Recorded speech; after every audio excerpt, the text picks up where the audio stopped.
to another edition of Target Score Winnipeg. I am Joey Slattery. Alongside me is Taylor Allen. If you're not following us already on Instagram, at Target Score WPG, on YouTube, at Target Score Podcast, because I understand a lot of you listen online, or on podcast audio version. We love that, but there's also the YouTube version. Has a few more visual things that will help kind of with the understanding, standings, things like that. If you're watching, you know exactly what I'm talking about because it's just to the side here. So, but love having everybody aboard. It's good to be back. Couple of games have gone by. A little bit later, we're going to talk about the team as it stands. Deadline's coming up on July 25th, where rosters have to be finalized. There's been one more big signing that has come through in Jordy Chaminga, but there's still 5 Americans. Is that how it's going to stay? Is one going to go? Is Terry Roberts the guy staying or going since he's the last guy back from Summer League? We're going to find that out in just a little bit, as well as we'll look ahead to the games that are coming up against Edmonton and Calgary. A home one against Edmonton, away one against Calgary, and that Edmonton one is going to be interesting because Edmonton has been on fire as of late, and they've got some familiar faces on there, at least one familiar face that people are going to be looking forward to seeing his return. That is Mason Bourcier. But first things first, Taylor, since we should also thank Neil Noonan. As much as he took his rips at me, cheapers, I'm defenseless out there listening to Neil Noonan taking shot after shot. But I said, you know what? I'm going to be the bigger man about this and say that, he did a relatively good job. I thought he was really good. And we thank him for stepping in and coming on the podcast. He is a great dude and a really good podcaster. And it was great to see you guys having your reunion because you had your show at RRC back in the day. So yeah, it was good to hear and see Neil on the show. But I'm also glad to be back. So thanks for keeping the seat warm, Neil. But we'll see you later, buddy. But thanks for doing that. So with that said, now we can move into the real show. Last podcast that you guys had, this was ahead of Calgary and the game against Montreal, right? They're coming off a win in Saskatchewan. That was their first win in 5 games. Again, I was looking at that one. You beat Saskatchewan. They're the only team eliminated from the playoffs right now as of this recording, which is July 22nd. So, great. But then you lose to Calgary. To be fair, though, Taylor, that was a much better game, right? You lose, and then you go on the road to Montreal, a place you've never won before. Jalen Harris goes off for 29 points, and you finally beat Montreal in Montreal. And I recall last year that game being a tough one because Montreal was the Winnipeg in terms of they were hosting championship weekend. That had tended to be a gimme game for a lot of teams last year, and you lost that one. So to come this year where Montreal's desperate, they're 4th in the East, like hanging on by a thread for a playoff berth, and you take care of business. But let's start with the Calgary game, Taylor. For me, the Calgary game, despite the loss, I liked a lot of what I saw. And that wasn't even the full look team, right? This was a team that was the second game for Will Richardson and Trayvon Scott, and they did fantastic. Scott couldn't find the basket for most of the game, but he brought down, I think it was like 6 or 7 offensive boards. He had 15 total, like just the epitome of what you want a player to do when they can't find, the twine. But it was still a loss, right? And Calgary's a team that you're going to have to beat. What was your takeaway from the Calgary game? Were you happy with what you saw in terms of the way the team was playing, considering there were a lot of moving parts and, guys that haven't really played together much? Or do you lean more into this loss that it wasn't a good thing? Well, first of all, Joey, great to have you back. And last week had a few different options of people that could ask to sub, but I figured Neil would take the most shots at you. So, he met the criteria, brought him in, and he totally delivered. So big thanks to Neil for stepping in and throwing some shots. And he's going to be mad because we're 3-4 minutes into this podcast and I've talked the whole time. That's the first time we've heard Taylor. Yeah. So yeah. So there you go. Stereotype. Thanks for bringing that truth. He's speaking the truth. But anyways, on to basketball. Yes. The game against Calgary, kind of a weird one, Joey, because it was like the close score like the entire game. And the Sea Bears were hanging with them the whole time, but it just felt like they never went on that 8-0, 10-0, 12-0 run to just kind of get in front and kind of take control of the game. But other than that, overall, they played pretty well. I mean, Will Richardson, dude, when they signed that guy, I kind of just thought, ignorant me, of course, okay, they brought in this guy. He's going to fill in for Terry Roberts for 2 weeks, and he'll probably be shown the door, honestly. Or after that, just kind of be a backup point guard and whatever. But my goodness, in that Calgary game, he was the best Sea Bear on the court. Like he's a bit trigger happy at times. I will say that, but I mean, just like he is the most dynamic offensive player they've had at point guard maybe Since ever, right? Yeah. And you can have a guy like that who can shoot the rock like him, it can create his own shots as well, and you pair him up with a guy like Jalen Harris. I mean, it just makes Jalen Harris's job so much easier. And I think it's no coincidence in that Calgary game when Will was playing so well that Jalen was able to knock down 5 threes because no longer does he have to take like really tough contested threes always. Like there's times where he's like open from three and it's making his life a lot easier. So my biggest takeaway was just how impressed I was by Will Richardson. And then Trey Scott, like you said, like, yeah, his shot was not falling. I think in that first quarter, I think maybe in the first 5 minutes, he had 3 really good looks and all of them just rimmed out or just didn't fall for him. And obviously he was a bit frustrated, but he found the way to impact the game in a different way. And that's what you want to see from a guy. If the shot's not falling, it doesn't matter who you are, you're going to have those nights. And he was an absolute monster on the boards with 16 rebounds. So, even though they kind of lost a heartbreaker, right? Like Jalen Harris hits that big three in target time to make it a 2 point game. But then, Calgary dribbles up the ball, hits a mid range jumper, and sends everyone home. So even though it was a bit of a heartbreaker, just speaking to Mike Taylor after the game, like he was in pretty good spirits. I felt like he was actually, pretty happy with what he saw from the group. And I mean, again, that was only Will and Trey's, I think, third game with the Seabirds. Maybe it's their second game. So yeah, to give a team like Calgary, I mean, I know you're on your home court. I know, they need to do a better job against Calgary. They've lost now 5 in a row against the Surge, and that streak's going to have to end because there's a very good chance they're going to see them in Winnipeg at the end of August in the Final Four weekend. But I felt Mike and the guys were they were encouraged by that performance, and I would agree. And I understand why because I was also encouraged by it. But again, they need to start winning these games at home, protecting their home court. And I think heading into that, championship weekend, I think on their resume, it's going to help them a lot if they can say, like, yeah, we beat, a couple of really good teams on their home court. You don't want to go into that Final Four weekend saying, yeah, this whole season, 14 games at home, whatever it is, like, we didn't really get the job done against any of the big three in the West, being Vancouver, Calgary, and Edmonton. Yeah, well, I'll say like, what are they like? I think they're 2-6 in the last 8. Like they've lost way more games. They won 2 games since that Vancouver game, right? Which was a huge win in Vancouver. Kind of flipped the script or at least turned the page over from last year where they were awful on the road. But this year they've had more success on the road than last year. And honestly, like home court is the one that's it's been such a staple, like a safe place for the Sea Bears. And teams would say all the time, like teams bring their best to Winnipeg, right? Like it's the big lights game for every team that rolls through town. And now we're seeing those teams, maybe it's just like the getting used to factor. I don't know, but like the West is better. I'm not going to like, actually, you know what? Here's my defense of the Sea Bears. The league is better.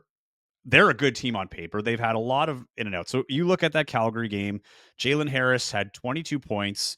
I think 3, maybe 5 in the second half.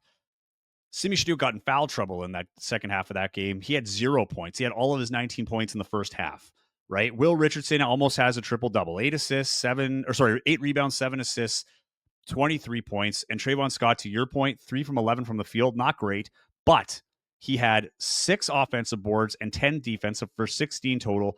And he was 4 for 4 from the free throw line and had 10 points. So his shots weren't going, but you know what? 11 a little bit high. A lot of those in the first, probably trying to find his stroke. But then he hit shots when it mattered, right?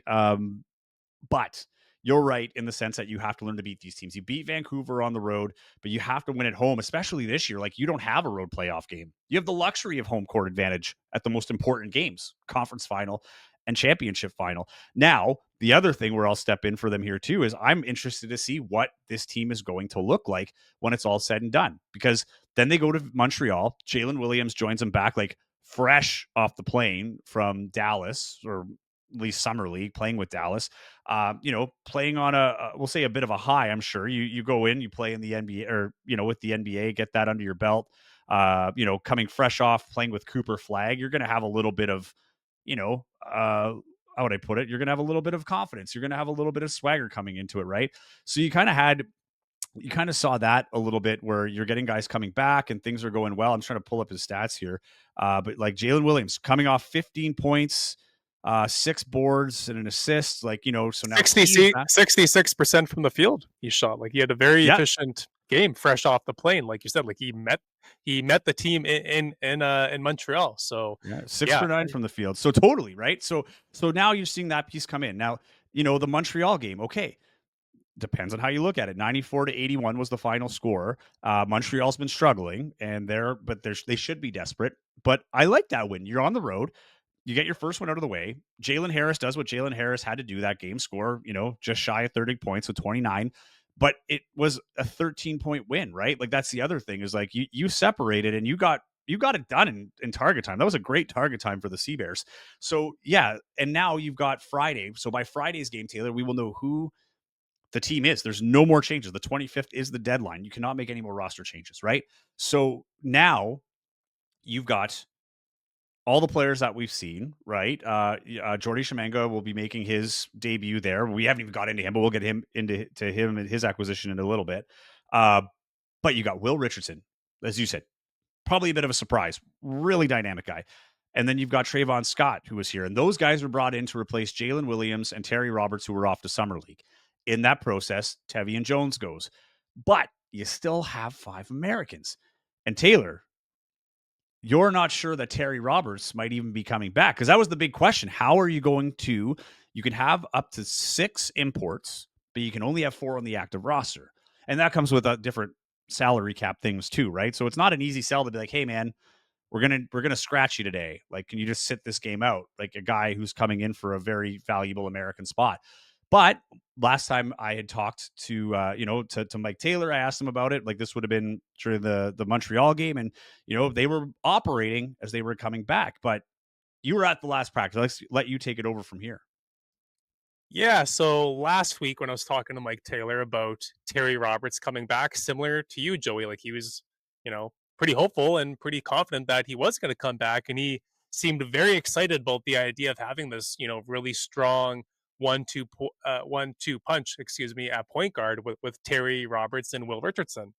So fast forward to today, Jalen Williams, he's back in town. He played in Montreal for the Sea Bears, but it's like, okay, well, Terry Roberts still isn't here, and they play, on Friday, just in a few days. So I asked Mike for an update, like, hey, are you guys still expecting Terry? And I've asked him about Terry Roberts probably 5 times in the past 3 weeks, and every single time I asked him, it was always like, yeah, we're as far as he's still coming, and it's gonna be great, blah blah blah. But today was like the first time when there was like some doubt that like, yeah, maybe not, because he's back home in New York, and he said we're still talking to him and whatnot, but as of now, it's still kind of up in the air whether or not he's going to come or not. And it's like, okay, we're recording this on July 22nd. The roster deadline is just 3 days away, and you still don't know whether or not he's coming back. Not not a super encouraging thing, obviously. So who knows what Terry's going to do? And I said to Mike, is one of the reasons why it's no longer a slam dunk for Terry to return is the fact that you guys brought in Will Richardson, and he's been so dynamic. So assuming Terry did come back, you'd have to think like his role isn't going to be quite the same. Like, is Terry Roberts still going to play 30 plus minutes a night when they have this guy like Will Richardson, who's been, I know Montreal he wasn't um, as dominant, I guess I should you could say on offense, but I mean Terry's role would look different with Will now. And Mike just said, you'd have to ask Terry that question. I don't know. So I don't know, Joey. I mean, he could show up at the last minute. I even asked Jalen Williams about it today as well. I said, hey, like, are you guys reaching out to Terry, trying to tell him, like, hey, man, like, we need you, like, come on down and stuff? And he said, hasn't really talked much to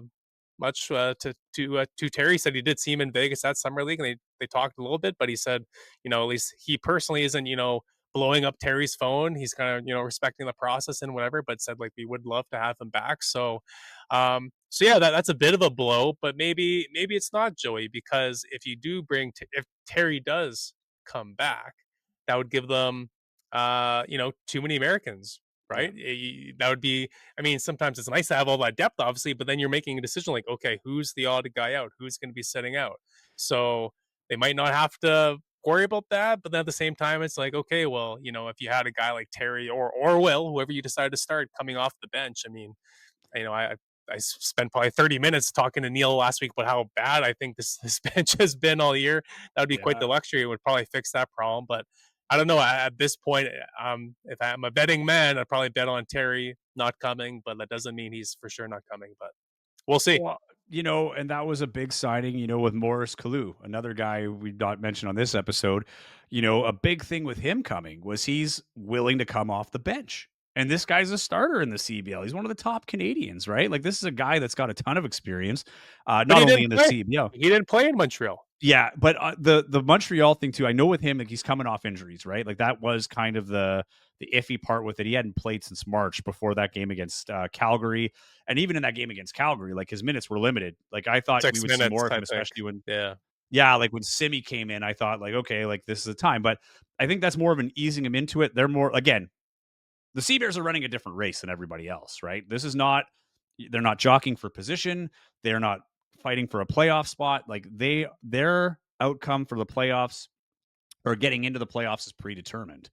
They're in the conference final. They have the luxury, and you can see the mindset when you just hear Mike Taylor talk. It's less about, like, we want to earn our way in, to now we just got to have our best team playing at their best come August, right?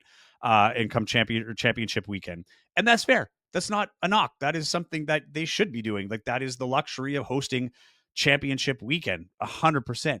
Now, with the Terry Roberts thing, and I did feel this, like, the one thing you have to look at is they had an open American spot when they were gone.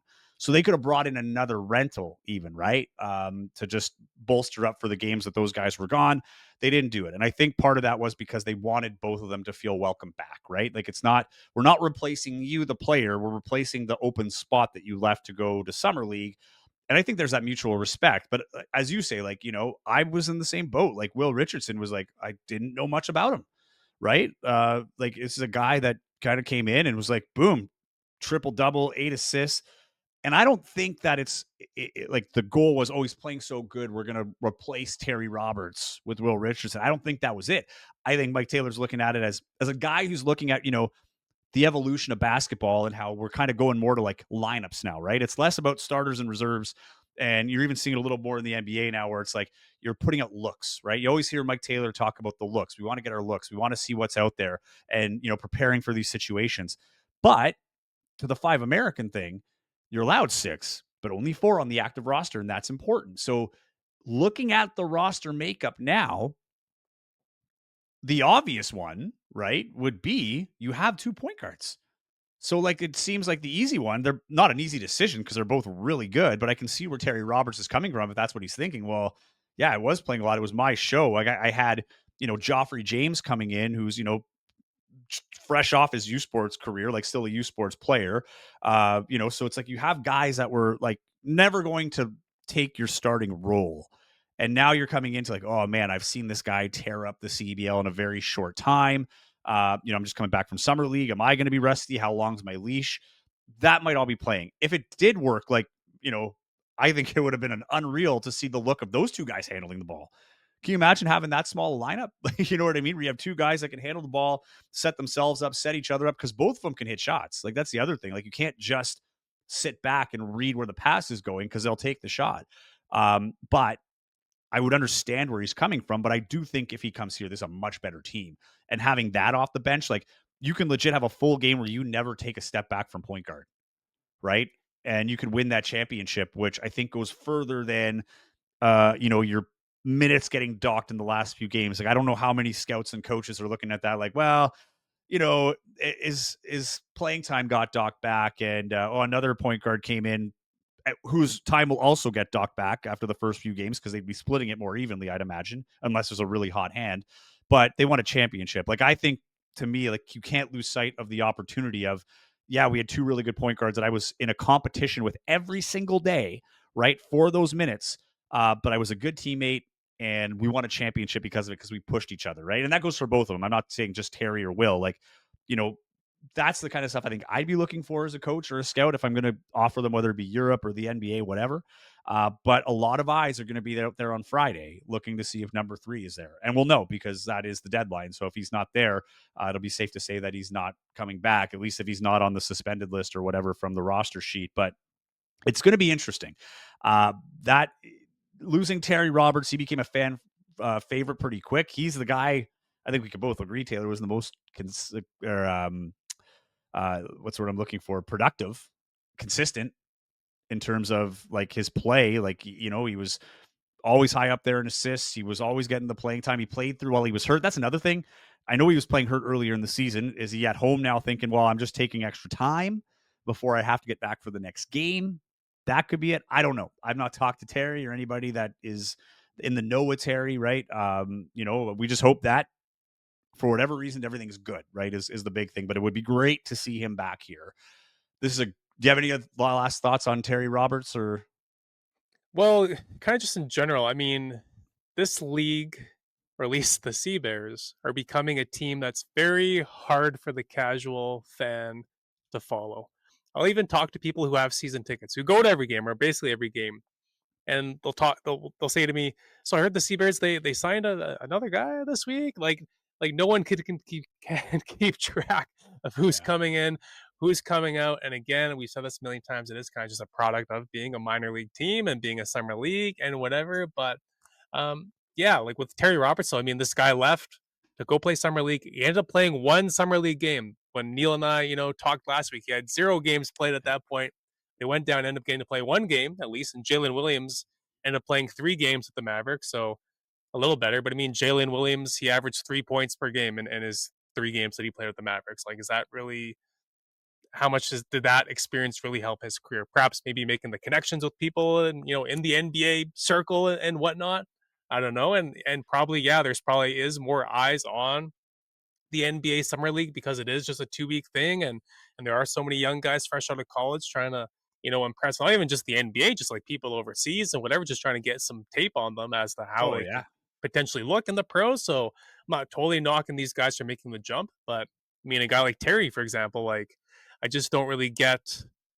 I don't know, it's just like a weird summer. Like you start the Sea Bears, you're really productive, fan favorite. I, I think one of the strongest pro seasons that he's had anywhere. If you look at the numbers, then you leave the summer league, only play 1 game, and then you don't come back to Winnipeg, and finish this thing out. Like Jalen Williams today was saying, like he came back because he wanted to finish this thing out. He wanted to Yep. see where this was going to end, and he gave the team his word, and that's important to him and stuff. And I'm not saying Terry went back on his word or anything, but just like I don't know, man. It's just a weird story. It's going to be, something that I guess we're going to have to follow, in the coming years. Basically, is just like these American guys. Like, hey, are you going to go to the summer league? And if you go, like, are you for sure going to come back and whatnot? Just adds kind of like an awkward, complicated wrinkle to building rosters. And I mean, you look at the Sea Bears team, all the guys that they signed in the offseason, I mean, it feels like basically all of them are gone. Like this is a Yeah. completely different team, right? Like Tevian, Tevian Jones gone, Mason Bourcier gone, Terry Roberts potentially gone, and all these new guys that they've brought in. It's just like I don't know. Like, do Sullivan we even? Young. Yeah, Like Solomon Young. It's like, do we even put much stock into the team that tips off in game one anymore? Like, do it's we a even totally different bother? team. It Yeah, felt like the Calgary game felt like home opener 3.0.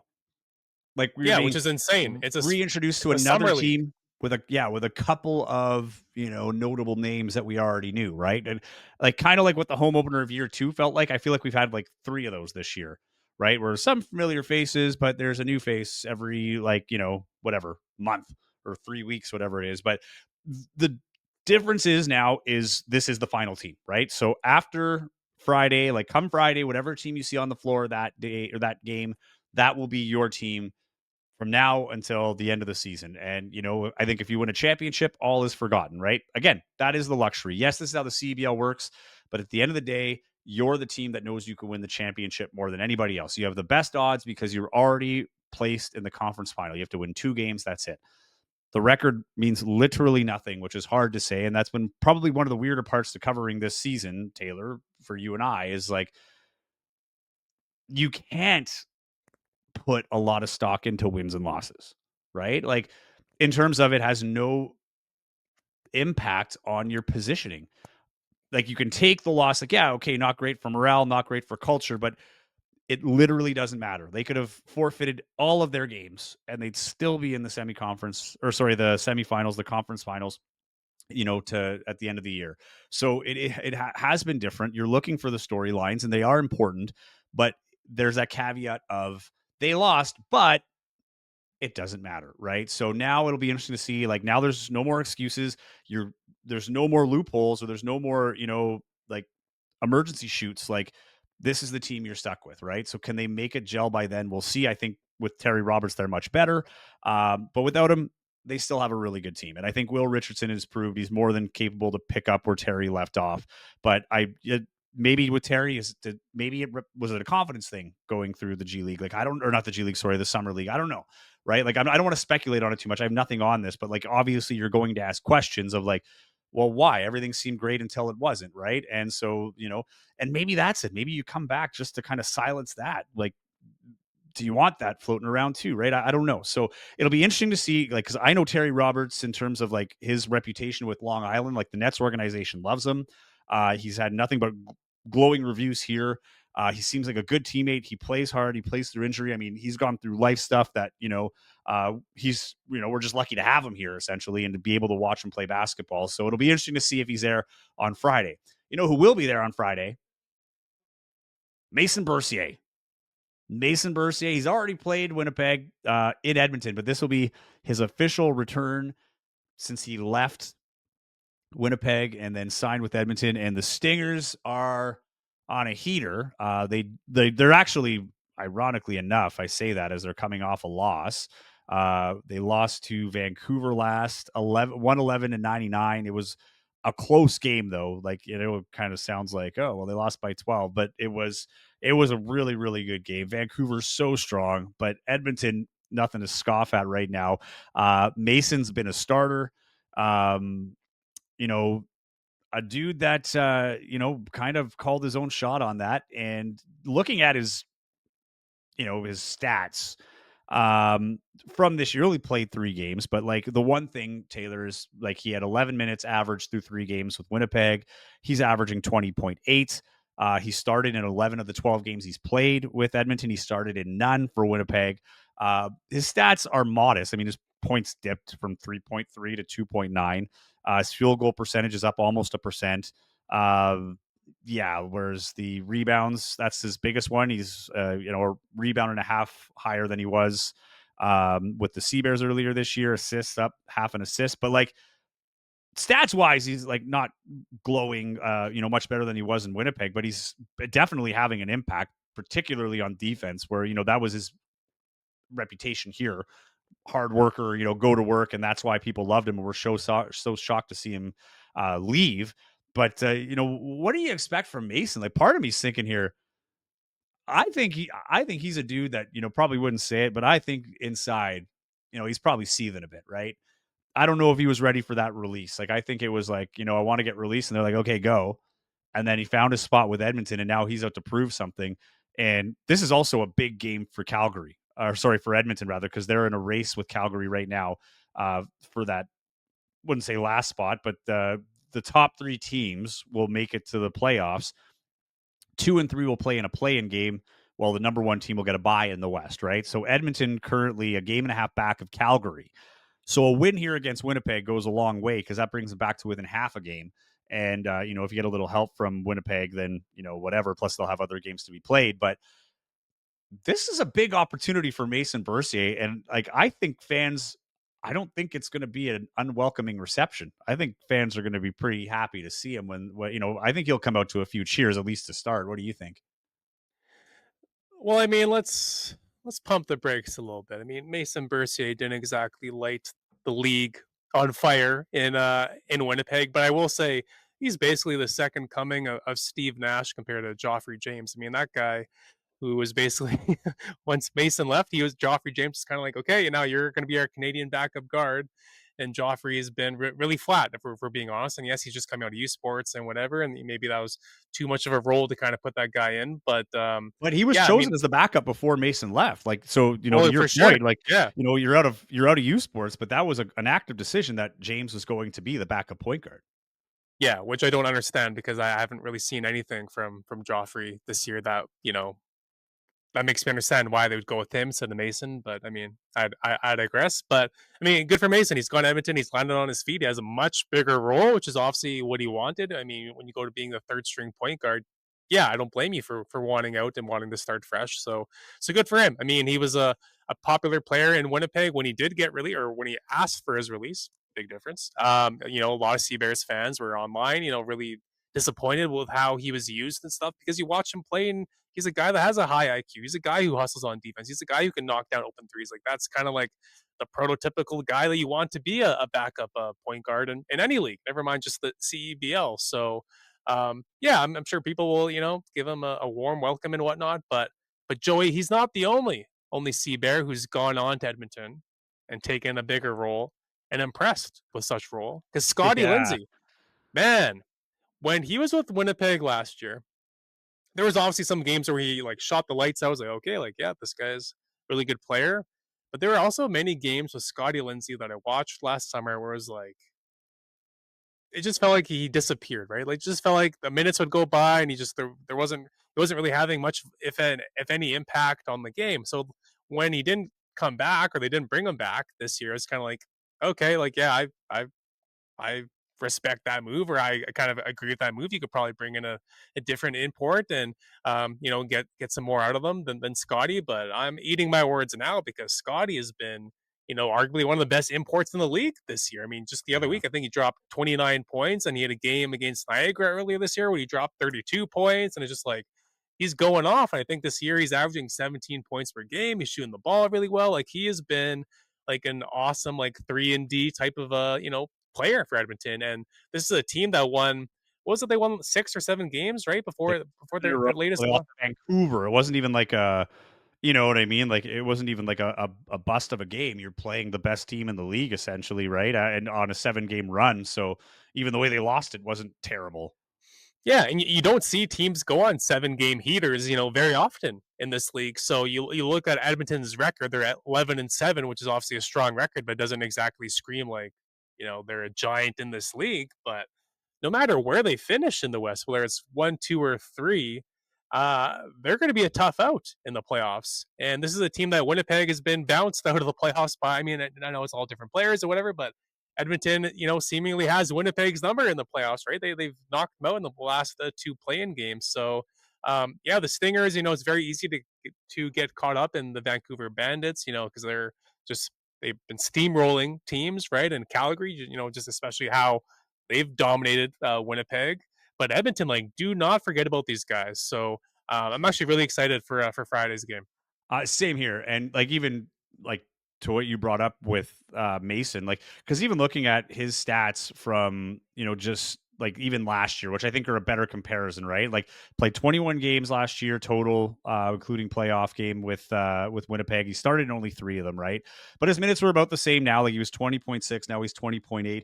Those points has dropped, so his production has gone down since he was with Winnipeg. But I think the role demands a lot different from him in Edmonton as well. And I think where I when I say he's gonna have a good game, I don't think he's gonna go off for 30, but like I can see him going off for like a solid like 10, 6, and 6. Like he's gonna be motivated for this game. Like it's already fun enough to be in Winnipeg. He's got roots here. He's had a lot of big moments here. Like I think if there's one game he had circled on the calendar, it was that first one in Edmonton, but I think this one was circled double, right? Like to come back to Winnipeg and for his own chance to make a statement. But I will say that he's a team guy. I don't think he's going to go out of his way, or maybe he will. Like that's one thing I've never really seen him in this What's a situation. big Mason Bourcier moment that he had in Winnipeg? What am I forgetting? I mean, come on. They're not going to play a 15-minute montage video for Mason Bourcier. I mean, lovely guy. He's a joy to cover. It's awesome seeing him around at practice and stuff every day. But No, the most memorable um, moment is when he proposed to his wife. Like that's what I mean, right? He had those moments where it's okay, that's like fair. That was a pretty big like moment. there's Touche. things that he had moments in Winnipeg where I think Winnipeg was important to him. I don't think that he wanted to leave, even though he asked for the release. Like I think in his world, like I'm going to come back to Winnipeg. I'm going to keep it here. Like it kind of feels like home. People have his jersey here. Like he's big enough, Taylor, that like there's Bourcier jerseys in the stands, right? Like so there's definitely going to be a motivation factor here because you're saying there's no memories, right? And there's no big moments. Sorry, no, hold on, stay with me. But you're saying like that there are no big moments. But I would be willing to bet that Mason Bourcier is saying that because he didn't get the opportunity to have any, right? Especially towards the end in that last little stretch, he wasn't getting the playing time. And that's where the motivation factor comes in. This is his chance to prove to Mike Taylor, to whatever, Mike Taylor, the whole organization and fans, to be like, you missed out. Like, you shouldn't have let me ask for my release and give it to me. Whether that happens is another thing, but I'm interested to see. That's the storyline for me personally that I'm looking forward to, just to see, is he going to be an X factor in this game more so than we've seen? Because defensively, like, he gave Jalen Harris a hard time. Jalen Harris was like physically frustrated. Like, you can see it when they were playing in Edmonton, right? This guy is fearless. He's not going to worry about who he's guarding or where they're from. And he's got a little bit added here. Further to that, Jordan Baker's got this team like molded, right? Like, yeah, picked up Lindsay, Keon Ambrose Hilton's been a monster for Edmonton, but these are guys that are kind of buying into that dog mentality, similar to what we saw with Vancouver last year, where it's, they're building up and trending the right way at the right time if they can keep it up. So it's a good test for Winnipeg in that one. But obviously, I'm just excited to see, is there a Bourcier moment on the other side, right? Are we going to be talking about the Bourcier moment where he did come on and have like the best, playing or best game of his career or not? And it might just be nothing. It might be a 2 points, 3 assists, 4 rebound day for him. But I'm interested to see what it is, because that'll be the one, I think, where there's a little bit more emotion to the game than normal when you have a guy like him coming back, where people were sad to see him go. And to your point, like, there are players that had bigger impacts that people probably don't remember their names. Yeah. Fair point. Fair point. Well, what about the new Canadian that just joined? The new Canadian of the week, Joey. Mo Kalu last week, and this week, Jordy. And I'm going to let you pronounce his last name. I think it's Shamanga. Like, I gotta, Okay. I haven't pronounced it in a year. But yeah, he's like, he's another good player. Like, the bench, Taylor, like, for as bad as they've been, like, the adjustments have been made in the last 2 weeks, right? Like, if Maurice Kalu is healthy and he can play those minutes, it's going to take a healthy 5 minutes off, Simi Chateau, which isn't a bad thing going down the stretch. Like, I want him to play 30, 31, 32 minutes in the playoffs, right? So if you can rest him, especially when you have a sizable lead, things like that, like making sure that he's still in his rhythm and routine. But then you add Sheminga, like, those are some big looks, dude. Like, And Jalen Williams coming off the bench as Jay, well, assuming he keeps coming and off the bench. Jalen's like a natural 4, right? Like, that's the other thing. Now you have everybody in their natural positions. Kyler Filowich hasn't played in days, and that's not necessarily a bad thing. He's a rookie, like, and he's got starting experience, so that that in a pinch, like, he could go in too for a few minutes at the very least, right? I think his role is Diminished basically completely. done for the Yeah, year. which Yeah, is which is too bad, but he's a rookie, fresh out of school, and these are going to this, happen. this And like, summer is look, a learning experience. This is summer camp for Kyler Filowich, and that is fine. He's going to be a good player, but yeah, I think bringing in Jordy, it kind of solidifies that's going to be very tough for Kyler to get on the floor, heading down the stretch. and to play devil's advocate on that, like, what a great opportunity for Kyler Filowich too, right? Like, you've got the start, what it's like to play there, so the feeling, and now you're watching guys having the feeling of when I played, like those little things that are going to make me better without the stress of having to go out and do it on a nightly basis, not really knowing the difference, right? He's behind some really good dudes. So for people that are like disappointed or worried about it, like, I wouldn't be. He's a true rookie. And the other thing is, like, not to go off on another tangent, but like, I think it proves just how special Simon Hildebrandt was to the Sea Bears, right? Like, it was really that good. Like, people play in the NCAA tournament, come to this league, and don't do what Simon Hildebrandt was able to do after his first year of university in Canada. So, like, these are things that it's like, I think there's this shaded, oh, because you played in, at Wofford and won these, accolades, and your team went to March Madness, that like, you're just going to come out here and dominate, right?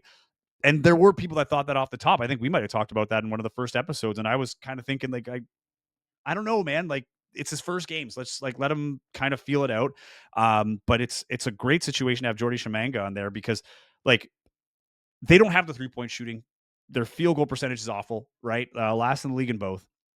Now, it's almost like, okay, if we're not going to get our 3-point shooter, like, if we don't have our Scotty Lindsay, the way Scotty Lindsay's playing in Edmonton right now, we're going to make sure that we have the rim protection, right? And try to get away from the transition game. Like, you have guards that are fast enough now that you can kind of set it up where if your shot selection's good, the transition won't be as much of an issue defensively for you. But having that rim protection and being able to throw it into the post and wear teams down, I think there's like, you know what? Screw it. We're going with Giants, like 6'10" and up. That's it, right?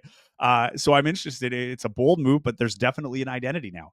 There are your playmaking guards and your strong play, like at the blocks, like in the post, even the high post. To be fair, I mean, like both of these, or should say, all of these guys are capable of shooting. Right? We've seen Simi shoot up some threes. Kalu can shoot the three, so like there's still threats up high and beyond the arc. But it just like they're very much making a move now where it's like no, like there's no breaks. Like when Simi Shatu gets off, like you're still dealing with big bodies plural. It's not going to be easy to find those baskets down the lane. So if you want to beat us with, the mid-range pull-ups and three-pointers, go for it. But don't expect any easy lanes to the basket. But now they have to live up to it. With Jordy today, I met him, and then I'm writing an article about him and the Sea Bears right now for in the Winnipeg Free Press. You can I was find just it going to say, make on sure that you Slattery. plug it. But anyways, after I spoke to him, we didn't have a photographer at practice today, so I'm like, hey man, can I quickly take a picture of you on the court? So as we're walking through the tunnel to get to the court, he pretended that he was like a wrestler, like making his entrance to the ring, and he was singing John Cena's theme song. So I'm like, okay, right, that's all I need to know. This guy's going to be a beauty. But but on a more serious note, I mean, he just came from Taiwan. That's why he wasn't in the CEBL to start the year. He was playing in Taiwan, and he said he got home and he was kind of ready to kind of just kick his feet up for the rest of the summer, basically. But then Mike Taylor reached out and kind of sold him on this opportunity. He's like, okay, why not? So he's only home for a hot minute, basically. Then he made the trip out here, and he seems pretty excited to be here. And now Joey, it's basically a 2023 Calgary Surge reunion in Winnipeg. I mean, the Spider-Man meme with the two Spider-Mans, pointing at each other. Well, it feels like the 2025 Sea Bears and the 2023 Calgary Surge are like that meme right now. Because I mean, Simi Shatu, Trey Scott, Jordy. I'm missing. I'm blanking on one. There's one more guy that was on that team. So Simi, well, Maurice Kalu played there. yeah, there you go. Thank Yeah. you. That was it. Yeah, four guys from that 2023 Calgary Surge team. So, I mean, that's kind of an underrated point about these moves that they're making, Joey, is that it's not like they're bringing these guys from totally somewhere random and they've never played with any of these guys on the team. That's like, no, like Jordy already fits in. Mo Kalu already fits in. Like they know these guys. They've played with so many of these guys on this team. So even though they're coming here late, it's probably not going to be like this huge daunting task for them to fit in so quickly. But I mean with Jordy, you're right. Like he's not going to help them with their 3-point shooting, but this is a guy who averaged what was it, 17 rebounds a game in Taiwan. I mean, he wasn't playing in the top league in Taiwan, but Still still, like dominated. you're grabbing 17 rebounds even against a middle school. That's still that's still impressive. So Seriously, yeah. have a guy off the bench, he'll clean up the mess around the rim and whatnot. And there's been a lot of messes around the rim because this team can't shoot, but I digress. So yeah, I think that's a move that's going to really really help their bench, and hopefully they could for their case that they can ease Mo Kalu back into things. Like you said, he has been, working back from some injuries and stuff. So I mean, that makes more sense why he didn't play the last game. But yeah, having two big Canadian guys and a big guy in Jalen Williams off the bench, I mean, that puts this bench in a pretty decent spot because again, they've been outscored basically every game, their bench. So, Yeah. if you even just get some good minutes out of them, that's huge. But I mean, to be fair though, Nate Balamu, he's been pretty solid. Their Dude, their he's last like, game in Montreal, he was plus 24. I mean, yeah, he only played however many minutes, and I think he scored 5 points. But when he was on the court, he was plus 24. So can't ask for much more from a Canadian guy coming off the bench than that. So props to Nate Balamu. We don't really give that guy enough love probably on the show. well, Balamu, like, to be fair, is like probably the best story of the year for the Sea Bears. Like he's kind of the Darren Watts of last year. Darren Watts being the Manitoba Bison player who, played some minutes last year for the Sea Bears as an undrafted guy. And that's, Nate Balamu. He's a Lakehead guy, knows Ryan Thompson, the assistant coach, really well. He's the head coach out at Lakehead. I don't think they had any expectation this guy was going to be who he is. Like he just kind of made the most of his opportunities and now has become like a consistent role player, right? Like he's getting consistent minutes now and has become a dependable guy for the Sea Bears, which is great to see. So yeah, great shout out on Balamu because he certainly deserves it. But we won't spend too much time here just looking ahead to Calgary. The big thing I'm looking at with the Calgary game is how they're going to Edmonton. adjust. No, sorry, moving past Edmonton to the Oh, Calgary game okay. because My bad. we My won't bad. have another My bad. podcast until that. But my big thing in that game is you're on the road. It's tough, a tough place to win in Calgary. I don't think they've won there either. I'll be there with CJOB calling the game. So if you're not watching on CEBL Plus, it'll be on 680 CJOB. Looking forward to it because I've always talked about this venue. How I'm excited to see what it looks like in person and what makes it such a tough place to play in. But the other thing is they didn't have Jameer Nelson Jr. I assume he's going to be back for this from Summer League. I'm not 100% positive on that. But the guys that they brought in, Evan Gilliard Jr. was a menace for the Sea Bears. Yeah, he had 15 points, 4 assists, couple of boards. Then they had Jamorko Pickett coming off the bench for 16. You talk about bench play. Well, there's a guy who came off the bench and made the most of his 18 minutes. 16 points, 4 boards, and an assist to go along with a steal. So, and a block. So, yeah, this guy, or no, sorry, not the block, misreading that. But they've seen some guys now, on top of Ruggsy Miller-Moore's having a great season for Calgary, almost like a twilight. Like it just seems like he got better this year when he should be on the downward, if anything, but playing unreal, Ruggsy Miller-Moore. Greg Brown has been probably the most entertaining guy in this league to watch. I mean, the guy is a dunk factory. Kind of reminds me of Tajay Moore last year in Vancouver with just the highlights after highlights. So fun to watch him play. But it'll be interesting to see now that you played 3 games. This Calgary team, much like the Winnipeg team, was much different from the first 2 times they met early in the season. And this is a team you're likely going to have to get through. Both of these teams. One of these teams this weekend, you're going to play on championship weekend. I think Vancouver's got enough in them, and that win against Edmonton was huge. I think with a 2.5 game lead this late in the season, I think they're going to clinch that top spot in the West. So you are likely, like if well, I shouldn't say that because if Vancouver wins the quarterfinal, which they likely would be Vancouver, but you have to be ready for the upset too. Like Vancouver's going to lock in that spot, but we've seen in the last 2 years, right? The team wins that quarterfinal or the play-in game and then wins the quarterfinal to move on, right? I think Scarborough did it the year they won. Like they were the play-in team on the It wouldn't road. surprise me if any of those 3 teams, you can make a very strong argument. Vancouver, Calgary, Edmonton. Whoever ends up being in Winnipeg in that, West final, I will not really be surprised. And Even I'll say no matter this. no matter who's hosting the quarterfinal or semifinal, I should say. Yeah, I'm not gonna be surprised because all 3 of those teams have shown, that they can be a champion this year. I'll say this. The gift to the Sea Bears this year is they might not have to play either of those teams because both of those teams have beaten them out in the play-in game. They lost to Edmonton at home in 23, and then they lost to Calgary on the road in 24. This year, you're past the play-in game. You've never played in a quarterfinal. Now you're going to go right to the conference final, and you might have to play Vancouver, where the pressure would be on them. What scares me, if I'm Winnipeg, is, and that's why I think these games are important, because if one of these teams gets hot in that play-in game, Vancouver might get caught off guard, where if they upset Vancouver, now they're playing with house money, right? So then they're coming into Winnipeg as not like the heavy favorites. It's just kind of like we shouldn't have been here. We had to win 2 hard games to get here, and then it might take that pressure off. Where Vancouver, at least, they're coming in here if they do win that quarterfinal game, where it's like this is where we're supposed to be. Like the pressure is win or it's not enough because they lost in the finals last year. They're out for redemption, but it's I still think if I had to predict right here, they're playing Vancouver in the conference final, but I wouldn't count out either of these 2 teams. And I think it's a very important test. If you can't beat these teams, I know you beat Vancouver on the road, but, I don't know if it's we can't beat these, but we can beat Vancouver. I think you have to beat at least one of these. You have to go at least 1-1 in these next 2 games, preferably 2-0,